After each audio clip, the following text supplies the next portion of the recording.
siglo XIV después de Cristo. En una pequeña isla del lago Texcoco, los primeros aztecas encuentran su tierra prometida. Un grupo de cazadores proveniente del norte, que en menos de 200 años levantó un imperio de 500.000 kilómetros cuadrados. Conquistaron a las grandes civilizaciones de Mesoamérica, ocuparon sus territorios y heredaron sus creencias y sus conocimientos milenarios. Su vertiginoso ascenso, su colosal expansión y su trágica caída constituyen uno de los episodios más dramáticos de la historia de la humanidad. Eduardo Bonilla es documentalista y se propone investigar los mayores enigmas del colosal imperio azteca. ¿Cuál es el origen de este misterioso pueblo? ¿Qué extraña fuerza los llevó a creerse elegidos por los dioses? ¿Cuál era el secreto que hizo de sus ejércitos una fuerza invencible? ¿Y por qué en apenas 2 años cayeron ante un reducido grupo de españoles? Ahora, Eduardo emprende una travesía que desafía el tiempo para descubrir los misterios de los aztecas. La exploración comienza.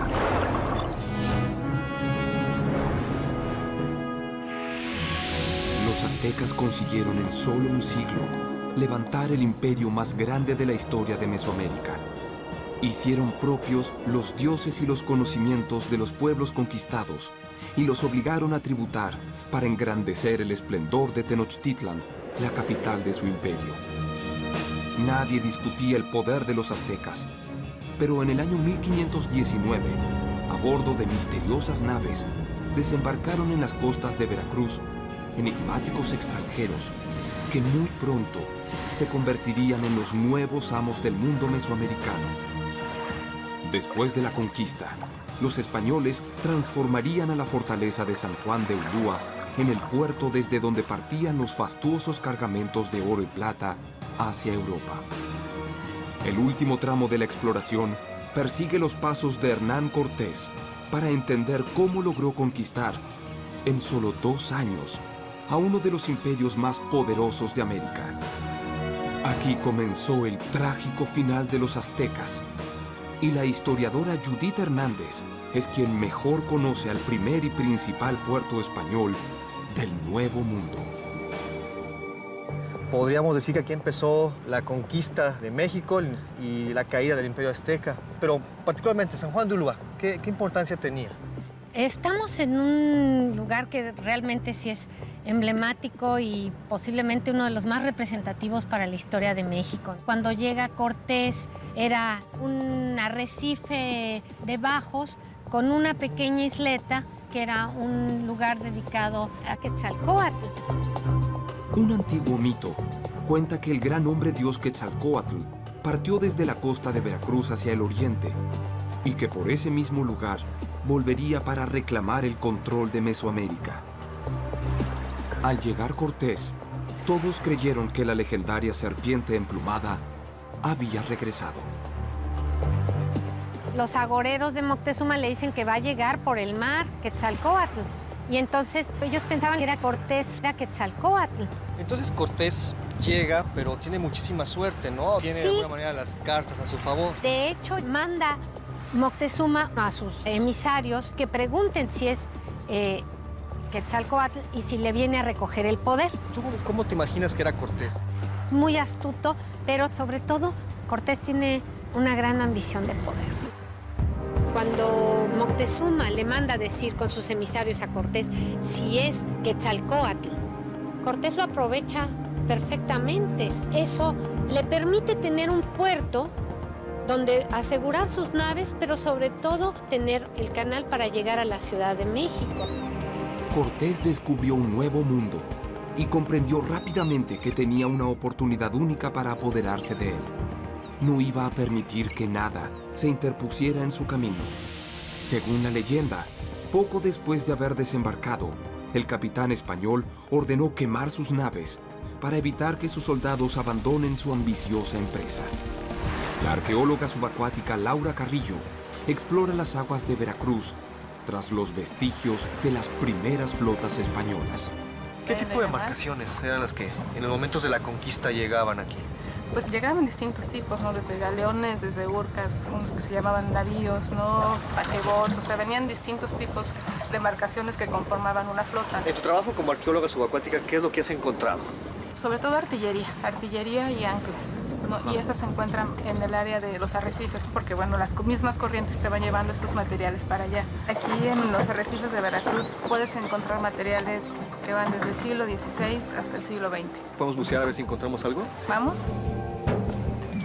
El lecho marino de Veracruz atesora restos de los innumerables naufragios sufridos por los primeros españoles que se aventuraron en el desconocido universo mesoamericano. La exploración se sumerge en las profundidades de la costa del Golfo en busca de indicios que permitan imaginar los sueños y los insospechados temores de quienes se convertirían en conquistadores.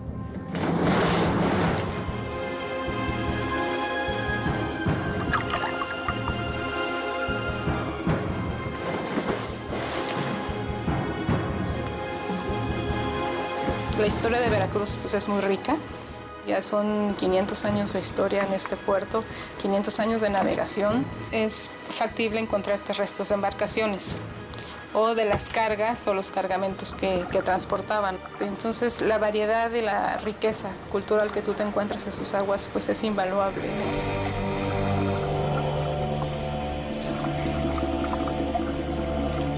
Los antiquísimos tesoros que se encuentran en el fondo marino de Veracruz aportan pistas contundentes para entender tanto la forma de vida de los antiguos tripulantes españoles, como así también sus intenciones de conquista. La arqueología subacuática denomina pecios a cada uno de los naufragios que se conservan bajo las aguas. Se ha entendido a los pecios o naufragios como cápsulas de tiempo en el sentido que encierran ellos mismos una parte de la historia. Aunque hay que tener en cuenta que no es que sean contextos completamente sellados o contextos que no se alteren. Los materiales orgánicos se van deshaciendo, ¿no? Lo que dura por lo general son los materiales sólidos, los cañones, las anclas, los herrajes, las partes que están hechas de metal, ¿no? Llamativamente, las piezas arqueológicas mejor conservadas en las profundidades de Veracruz forman parte de una de las mayores ventajas que tenían los españoles con respecto a los aztecas: el manejo del metal y las poderosas armas de fuego, sus letales arcabuces y sus mortíferos cañones. ¿Habrá sido el armamento español lo que selló el final del Imperio Azteca? ¿Qué tan cruciales fueron las estrategias implementadas por Hernán Cortés para llevar a cabo la conquista? En relación con las embarcaciones de Cortés, corren varias versiones. Hay personas que opinan que sí, que las hundió. Hay personas que dicen que las dejó varadas en las costas. Pero antes de haber dado al trasto, quemado o hundido las naves, les quitaron todo lo útil. Se puede suponer que dejaron la estructura casi pelona.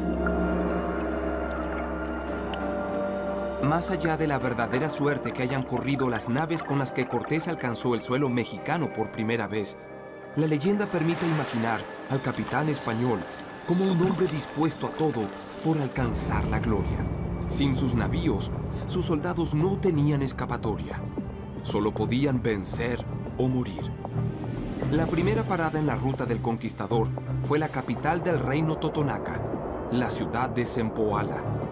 Allí, Cortés descubrió que este pueblo llevaba décadas pagando tributo a los aztecas. Hábilmente, Cortés ofreció liberarlos del yugo imperial a cambio de que destruyeran sus símbolos religiosos y juraran lealtad al reino español. Aseguró que su Dios era único y todopoderoso. Increíblemente, los totonacas aceptaron el trato y aportaron 13,000 hombres al misterioso señor, que todos confundían con Quetzalcóatl. El nuevo ejército marchó hacia el reino de Tlaxcala, quienes una vez vencidos se aliaron también a los españoles. El próximo paso acercó a los conquistadores a solo 100 kilómetros de distancia de la capital azteca, a la ciudad sagrada de Cholula, un legendario enclave religioso de adoradores de la serpiente emplumada. Al llegar Cortés, exigió reunirse con los supremos sacerdotes y la nobleza guerrera del lugar y llevó a cabo una de las más brutales masacres de la conquista. El arqueólogo militar Marco Cervera explica los objetivos de uno de los planes más macabros del ejército español. ¿Qué importancia tuvo este lugar en la ruta de Hernán Cortés rumbo a Tenochtitlan? Pues mira, básicamente este lugar, no solamente para Cortés, sino en general, fue un sitio muy importante en la historia mesoamericana. Aquí realmente tendrías como dios patrono a Ejecatl Quetzalcóatl. Y es exactamente por debajo de este edificio, de este templo franciscano, donde debe de estar esta estructura de Quetzalcóatl. Es ahí donde se lleva a cabo la famosa matanza de Cholula. Al llegar Cortés a Cholula, manda llamar a varios de los guerreros con el pretexto de que va a dar una especie de aviso. Finalmente lo que hace Cortés es cerrar la plaza principal donde estaba el templo de Quetzalcóatl y empieza la matanza. La gente no llevaba armas, fueron tomados por sorpresa, sí, y bueno, fue literalmente un destripadero, el corredero de sangre. ¿Existen datos sobre esta matanza en cuanto a las bajas que hubo en el bando, digamos, de los prehispánicos? Se han encontrado alrededor de 670 cuerpos, jóvenes adultos, mujeres y niños, con huellas de violencia, decapitados, huellas de violencia en las extremidades. Fue una emboscada realizada contra civiles, contra población. Así es, pues por eso finalmente se habla de una masacre, no realmente de una batalla. Y suponiendo que este choque hubiese sido dado entre dos ejércitos convencionales, ¿cuál hubiese sido el bando que hubiese tenido ventaja en relación a sus armas? Pues yo creo que lo ideal para ello, como siempre, será recurrir a la arqueología experimental. Entonces, pues te invito a que hagamos algunas pruebas. El nuevo ejército de Cortés contaba con más de 20,000 aliados indígenas, 450 soldados españoles, decenas de caballos y sus poderosas armas de fuego. Pero la milicia azteca era la fuerza más poderosa del Nuevo Mundo. ¿Qué fue lo que selló el fatídico destino del Imperio Azteca? ¿Fueron las modernas armas españolas la pieza clave que posibilitó la conquista?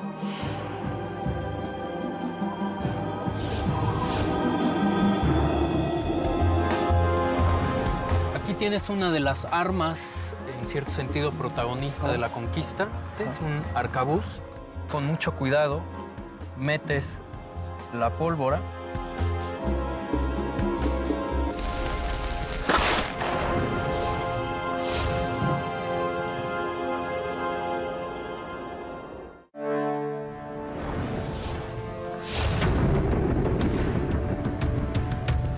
En el año 1519, el capitán español Hernán Cortés desembarcó en las costas de Veracruz.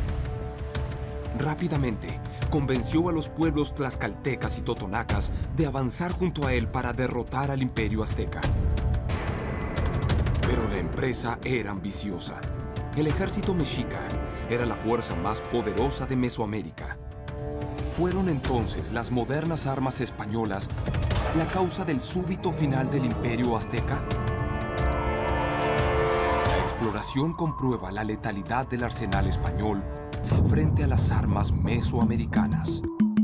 Aquí tienes una de las armas, en cierto sentido, protagonista de la conquista. Es un arcabuz. Lo que busca es devastar rápidamente al oponente, pero estaba en proceso de experimentación. Sacas esto de aquí, ¿sí? Sí, y con mucho cuidado metes la pólvora. Posteriormente puedes agregar un par de postas, ¿sí? Como esta. Cuidado. Sí, a tope.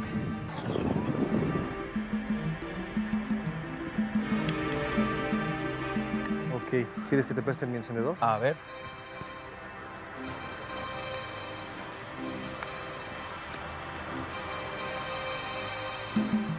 Bien, pues vamos a tirar ahora sobre el chimali, ¿no? Que es el escudo. Así es. Muy bien. Aquí.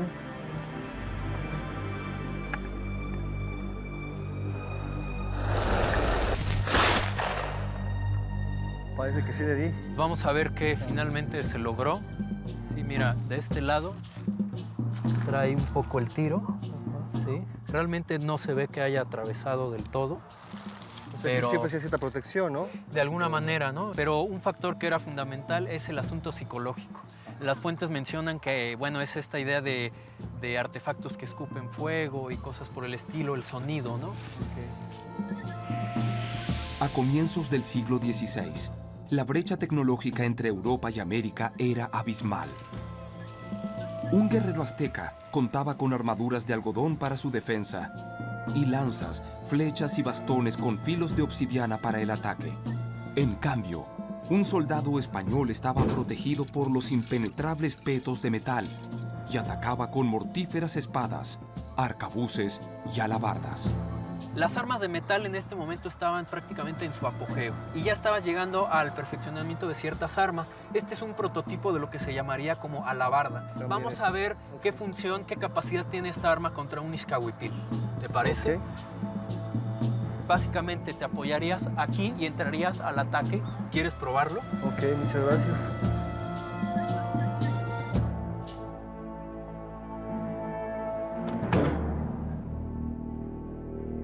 No, sí, aquí sí te pasa.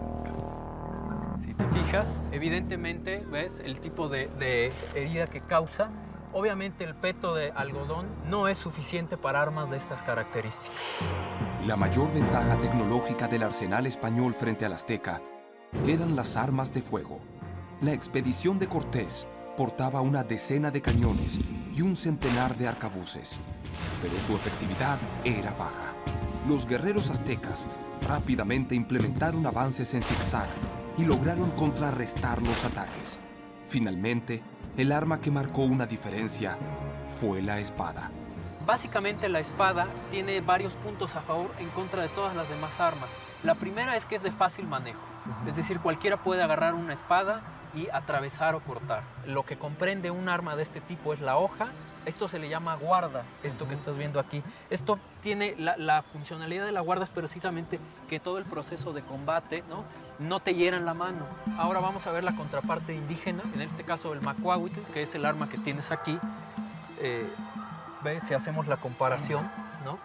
Nos preguntaríamos qué pasaría entre una espada española y un macuahuitl. Entonces, si quieres, hacemos un choque para ver las capacidades, ¿no? Ok. Pero primero medimos la distancia. La distancia, más o menos por ahí. Sí. Vamos. Y vamos al ¿Qué me trabajo. dices? Sí, listo, sale. Go. Si te fijas, enseguida se fracturó. Sí. Pues evidentemente la La espada. espada la lleva de gane, ¿no? Así es, por la tecnología que se tiene, ¿no? Sí, porque esta que aguantará unos cuantos golpes y nada más. Y nada más. Y la espada sin problema continúa. Así es. No fue el factor base el decir que porque tenían mejores armas fue por lo que se logró la conquista. Fueron muchos otros factores, entre ellos el asunto psicológico, ¿no? Pensar si eran o no dioses y obviamente el gran apoyo del ejército indígena, ¿no? Antes de la llegada de los españoles, los hechiceros del emperador azteca Moctezuma II identificaron 8 presagios funestos. El primero de ellos fue un cometa que surcó el cielo de Tenochtitlan. ¿Se habrá aprovechado Cortés de esta misteriosa profecía? Luego de la masacre de Cholula, inició la marcha hacia la capital azteca, y los intentos de Moctezuma por detenerlo fueron en vano. Finalmente, el 8 de noviembre de 1519, el ejército de Cortés ingresó a Tenochtitlan y el capitán español se reunió con el emperador azteca. Sugestivamente, según el calendario mesoamericano, ese era el día de Quetzalcóatl. Moctezuma II decidió hospedar a los misteriosos extranjeros en el palacio de su padre, Axayácatl. El escritor Héctor de Mauleón estudió los pormenores de esa fatídica estancia. ¿Qué fue exactamente lo que sucedió aquí? Bueno, estamos en una esquina de la ciudad que sí, efectivamente resultó crucial. Atrás de nosotros se encuentra el lugar en donde Cortés y su séquito fueron alojados por Moctezuma. El propio Cortés le escribe una carta al rey diciéndole que lo que vio en ese cuarto era todo lo que debajo del cielo hay. Una versión señala que era el tesoro del padre de Moctezuma y es precisamente la esquina por donde los españoles van a iniciar la huida que se conoce como la Noche Triste. Los españoles habían secuestrado al emperador Moctezuma II y para aleccionar a los aztecas, llevan adelante la brutal masacre del Templo Mayor. Entonces, la rebelión estalla y Cortés emprende la huida por la actual calle de Tacuba. El ejército español se organiza en 3 columnas, cargados de armas y tesoros, pero a pesar de las precauciones, son descubiertos y atacados por decenas de canoas aztecas. Los aztecas los rodean de inmediato por las calzadas en sus canoas y comienzan a lanzar sobre ellos una lluvia verdaderamente pavorosa de piedras y de flechas. Pero el momento más trágico ocurre en el segundo puente extramuros de la ciudad, que era conocido como el Puente de los Toltecas, donde hoy se alza la iglesia de San Hipólito.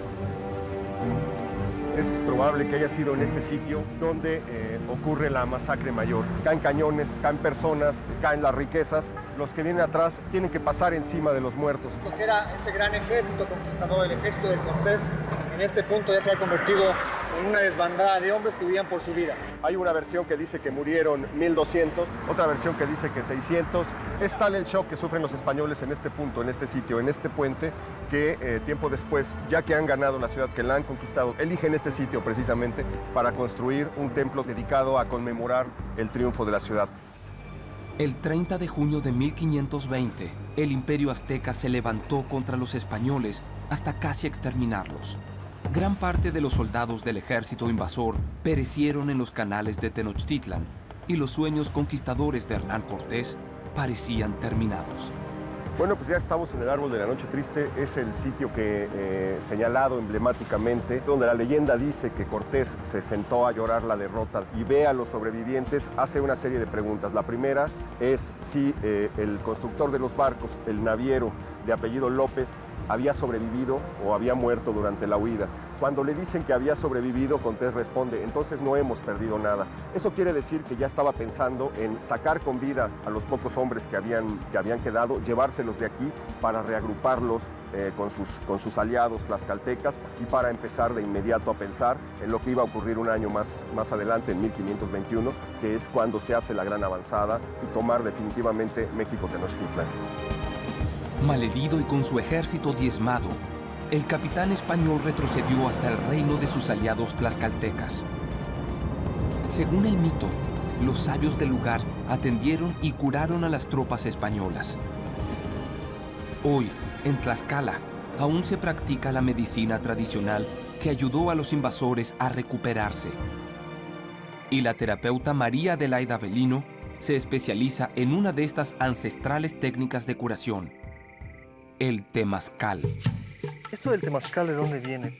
Pues hasta donde yo sé, pues de los aztecas. Cuando iba a haber guerra, los guerreros los metían al temazcal para purificarse. Y a mí particularmente, ¿cómo me ve? Sí, Para hacerme un diagnóstico. demacrado. Vengo de un viaje un poquito largo. ¿Y usted qué me recomienda? Un baño de temazcal. Cuando se iban los hombres a la batalla, las mujeres lo estaban esperando, ¿no? Pensando que están heridos y eso, ¿no? Y ya tenían preparadas sus plantitas, porque todo curaban con plantas, y en el temazcal. Al llegar a Tlaxcala, los sobrevivientes españoles fueron atendidos por los médicos tlaxcaltecas. Es probable que el temazcal haya sido una de las técnicas de curación que utilizaron. Pero luego de la conquista, su uso fue prohibido por considerarlo un ritual pagano. Ahora va a entrar de reversa. Pone las manos en el suelo.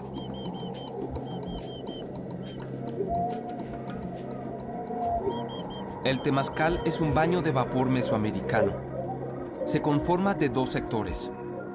El xitle, donde se coloca la leña y se calientan piedras volcánicas, y el sector principal, donde esas piedras son humedecidas y gracias a su elevada temperatura se genera vapor.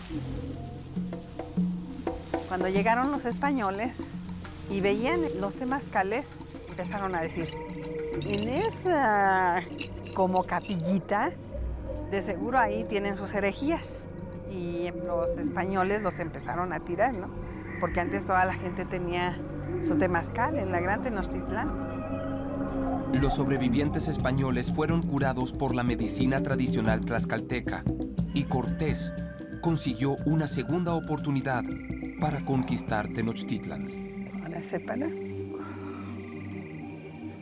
Le vamos a poner la cobija para que esté protegido del frío. Gracias. ¿Cómo se sintió? Bien, sí, uno siente cómo se va purificando. Es una experiencia intensa hasta cierto punto. El temazcal significa el útero de la madre tierra. Entonces usted salió renacido como cuando salió del vientre de su mamá. El ejército conquistador recibió un refuerzo de cientos de españoles provenientes de la isla de Cuba. Entonces, Cortés tomó una decisión que le valdría la victoria final: atacar Tenochtitlan desde el agua. A 300 kilómetros de Tlaxcala, en el lago de Pátzcuaro, aún se utilizan las antiguas canoas con las que los aztecas intentaron defender la capital de su imperio. ¿Qué peso tuvieron las temibles armas de fuego en la batalla naval que determinó la conquista española?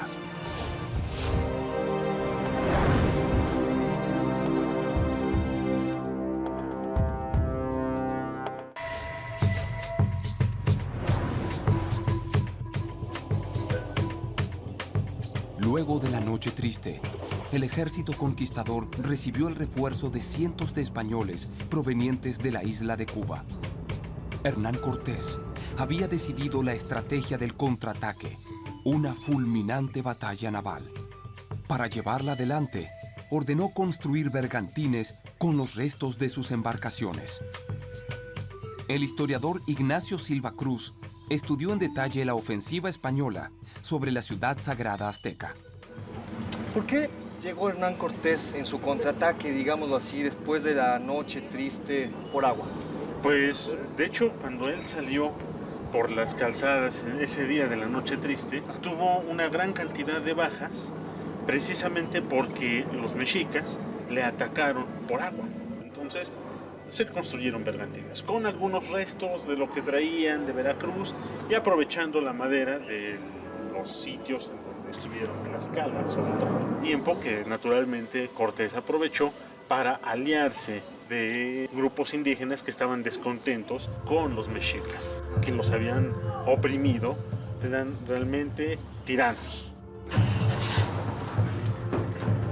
Eduardo, que representa a Manuel, y Alberto, que son expertos en los arcabuces.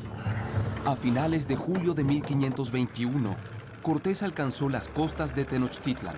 Su ejército estaba conformado por 800 españoles, decenas de miles de aliados indígenas y 8 poderosos bergantines. Ese día comenzó la batalla final. Ahora vamos a disparar con unas canoas parecidas a las que se encontró Cortés.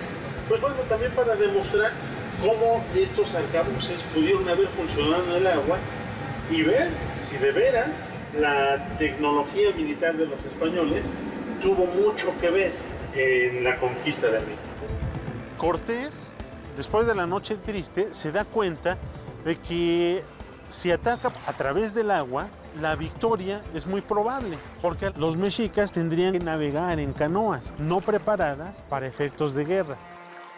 El fulminante asedio de Cortés a la capital azteca consistió en bloquear las calzadas que la unían al continente, destruir el acueducto que suministraba el agua dulce de la ciudad y finalmente atacar con los poderosos bergantines. Luego de 17 días de ataque ininterrumpido, los aztecas debieron rendirse. ¿Habrán sido las armas de fuego la causa principal de la victoria española? Esta es una canoa similar a la que usaban los aztecas en la época de la conquista. Entonces, ese tronco que se ve ahí va a ser el blanco al cual vas a apuntar y bueno, vas a ver lo complicado que es hacerlo, ¿no? Todo eso se tenía que hacer en medio de una batalla, ¿verdad? Sí, en medio de una batalla, entonces eso te da una desventaja frente al atacante. ¿Apuntamos?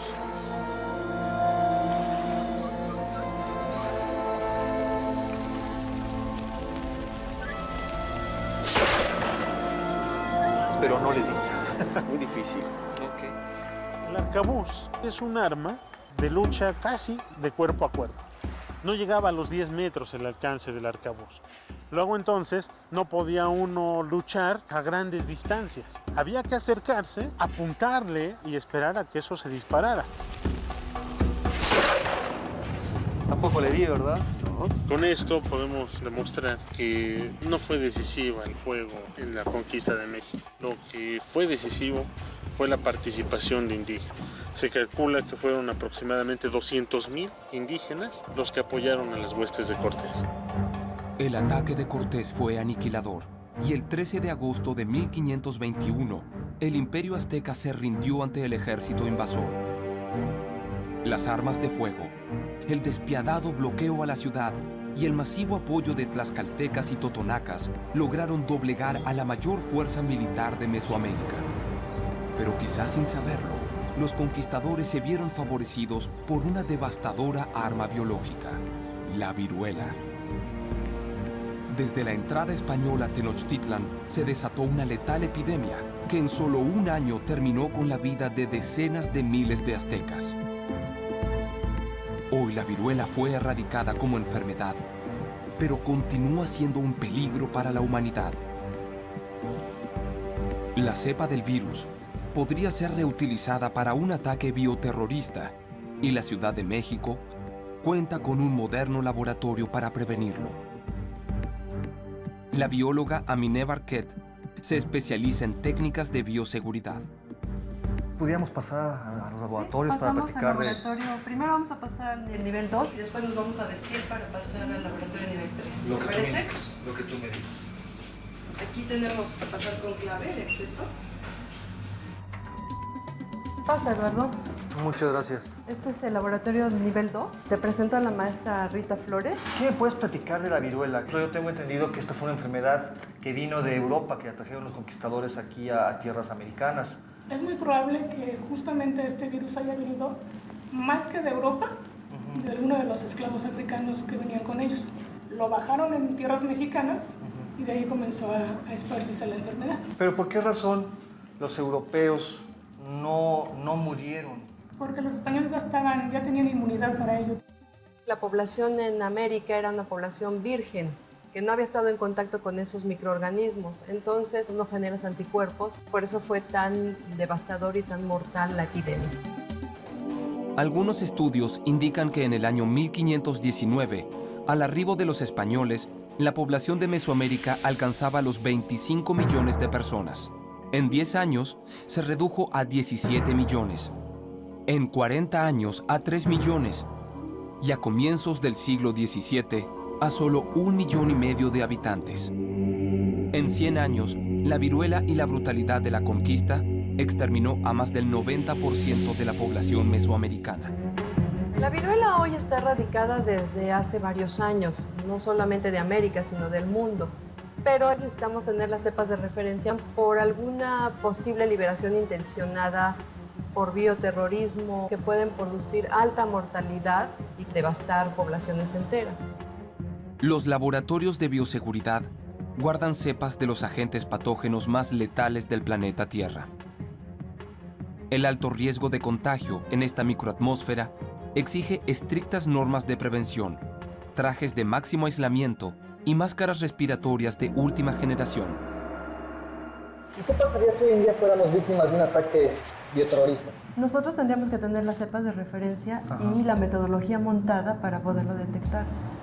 Cualquier microorganismo, virus o bacteria podría usarse en bioterrorismo, pero hay algunas que son más fáciles de cultivar y hay unas que son muy fáciles de diseminar.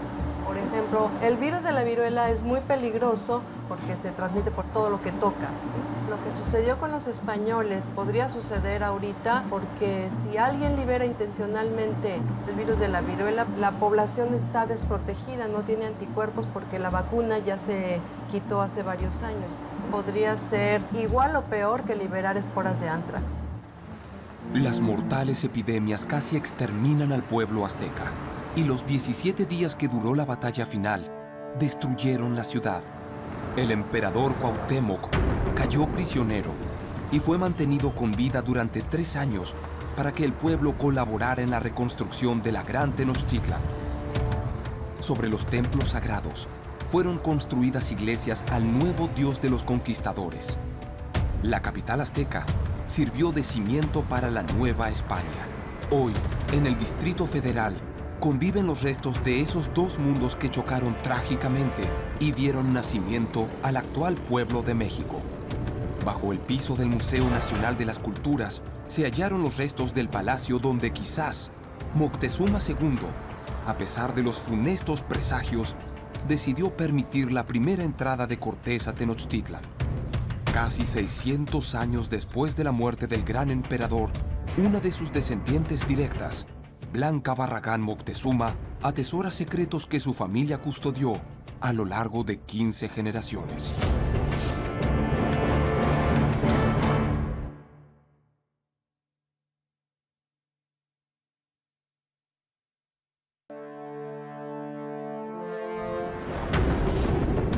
El 13 de agosto de 1521, luego de 17 días de una batalla atroz, el imperio azteca se rindió. Paradójicamente, la tierra prometida por su dios Huitzilopochtli fue escenario tanto del inicio como del final del colosal imperio. Hoy, en la moderna Ciudad de México, aún existen herederos del emperador azteca Moctezuma II. La descendiente Blanca Barragán Moctezuma custodia las historias secretas de los últimos momentos del glorioso imperio. Como inicio de esta ceremonia, que es muy especial, te voy a sahumar para que estemos aquí todos en armonía.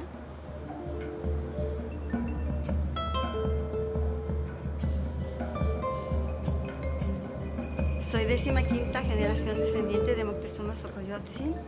Tengo 4 ramas genealógicas, la tolteca, chichimeca, huasteca y mexica. Para mí significa un gran compromiso ser descendiente de Moctezuma.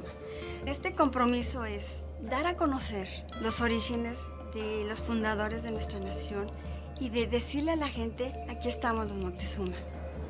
Tengo un gran secreto que en la tradición oral tenemos en familia.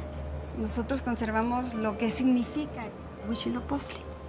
Yo quiero que esto, que es nuestro origen, llegue a todos y cada uno de los mexicanos donde quiera que se encuentren. Huitzilopochtli fue el principal dios de los aztecas. Uno de los documentos fundamentales que narra el origen mítico del imperio representa a este dios solar como un bulto que la tribu azteca carga desde que abandonan la isla de Aztlán. ¿Cuál será el enigmático contenido del bulto sagrado? Para mí es un gran tesoro, es un gran compromiso y una gran responsabilidad. Este bulto, como comúnmente se le llama, es Huitzilopochtli, nuestro guía. Es mi tradición oral, es el espíritu, es la identidad del pueblo de México. Huitzilopochtli fue el dios tribal que designó a los aztecas como pueblo elegido y quien los guió a lo largo de 200 años en su peregrinaje hasta la tierra prometida, una isla del lago Texcoco, donde fundarían la capital de su imperio, México Tenochtitlan. Pido permiso a los guardianes para poder mostrar esto. 1000 años de que este objeto nos acompaña.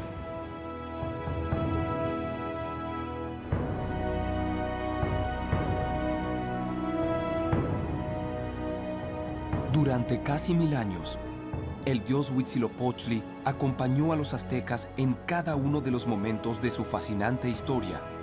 Y aún hoy, la familia Moctezuma le rinde culto tal como lo hicieron sus legendarios antepasados.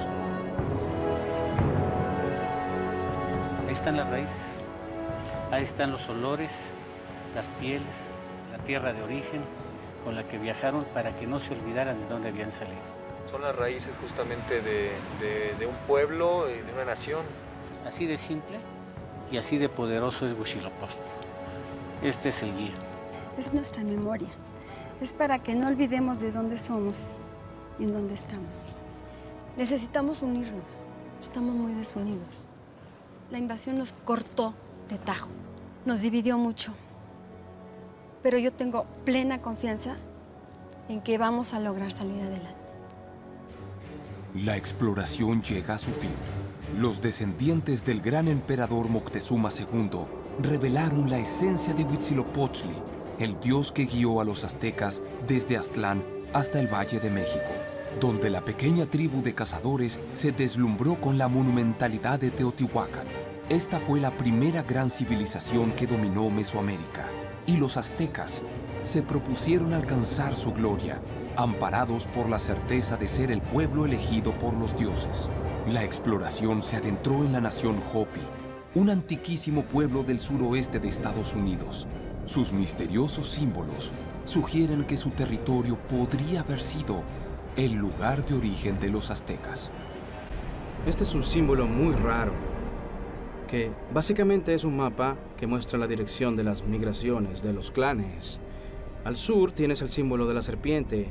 ¿Este símbolo podría ser de los aztecas, el que está hacia el sur? Sí, podría estar relacionado con eso. Los aztecas podrían haber sido miembros del clan Hopi de la Serpiente. 1000 años atrás, este enigmático clan migró hacia el sur cuando el campo volcánico de San Francisco entró en erupción.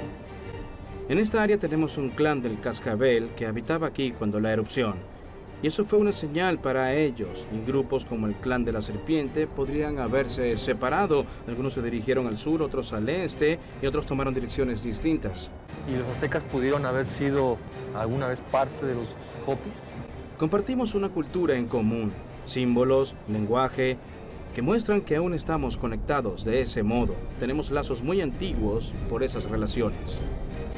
Luego de abandonar Aztlán, los aztecas debieron migrar durante más de 200 años hasta que finalmente hallaron su tierra prometida. Allí levantaron México Tenochtitlan, su ciudad capital. Hoy, en ese mismo lugar, el pueblo mexicano continúa con algunas de las tradiciones del legendario imperio. Cada 12 de diciembre, peregrinan hasta la base del Cerro Tepeyac. El fervor religioso azteca continúa vivo en sus descendientes. 700 años atrás, fue esa misma fe la que los impulsó a conseguir lo imposible: dejar de ser vasallos para convertirse, en solo 100 años, en los amos del Valle Mexicano. Su primer paso en su camino al poder fue apropiarse de las montañas sagradas de los alrededores del lago Texcoco. Se requiere un cerro, como el caso del de la Estrella, con muchas cuevas, para pensar que hay muchos ductos que pueden conducir al inframundo. En este imaginario antiguo, el sol todas las noches tiene que pasar por esta región para que este ciclo pueda seguirse dando. Aquí podemos encontrar todavía cerámica, algunos tiestos. ¿Estas serían como ofrendas? Definitivamente, están sacralizando, están dándonos un mensaje de que estos son espacios límites. Entonces, estas cuevas no nada más tienen una función religiosa, sino también política, porque de la clase gobernante, que se legitima a partir de los rituales y de los lugares de origen. Para legitimar su poder, los aztecas debieron asimilar el culto a las deidades mesoamericanas. A más de 4000 metros de altura, levantaron un inmenso adoratorio al gran dios de la lluvia, Tlaloc. Aquí tienes el templo más grande de Mesoamérica a mayor altura. Este era el montículo principal dentro del templo, ¿sí? Donde estaba el sacerdote de Tlaloc esperando que le llevaran a uno de los niños que iba a ser ofrendado. Y ahí lo desangraban. Con la importancia que le daban a la deidad, los aztecas saben que ellos se iban a sostener como grupo hegemónico para siempre. Luego de la conquista, el panteón de dioses aztecas se fusionó con la religión de los conquistadores.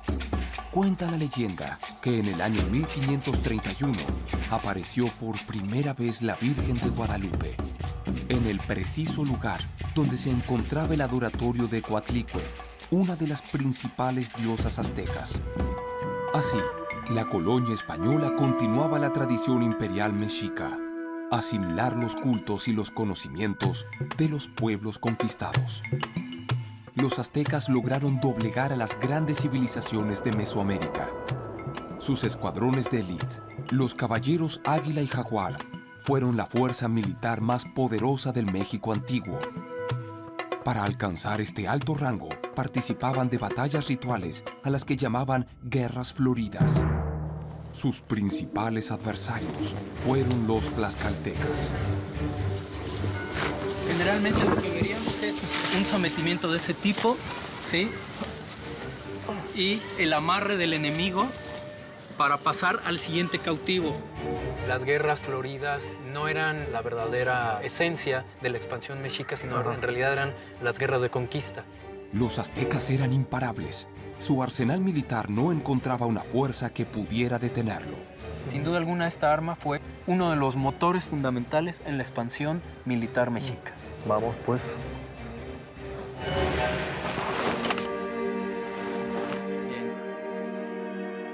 Obviamente la herida es bastante grave. El paquete muscular ha sido dañado. Esta herida fue letal. Seguramente. Gracias a su poderoso ejército, el imperio azteca se expandió a lo largo de más de 500,000 kilómetros cuadrados, desde el Golfo de México hasta la costa del Pacífico y de la impenetrable selva guatemalteca hasta las estepas desérticas del norte. Pero finalmente se enfrentó a una barrera inexpugnable, el reino purépecha.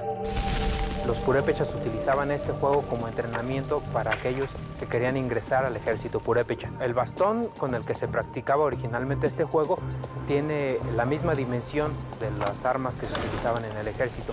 De ahí el origen bélico de este juego. En el reino purépecha, los aztecas vivieron una de las peores derrotas militares de su historia, y 40 años más tarde, los españoles los doblegarían para siempre.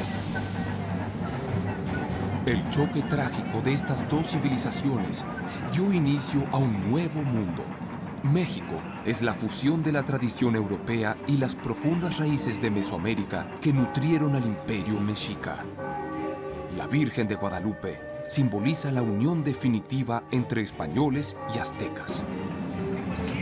La exploración conoció a las civilizaciones que forjaron el espíritu americano. El viaje concluye con la certeza de que un pueblo que tiene fe en sí mismo, en sus ancestros y en su tierra, es capaz de conseguir lo imposible.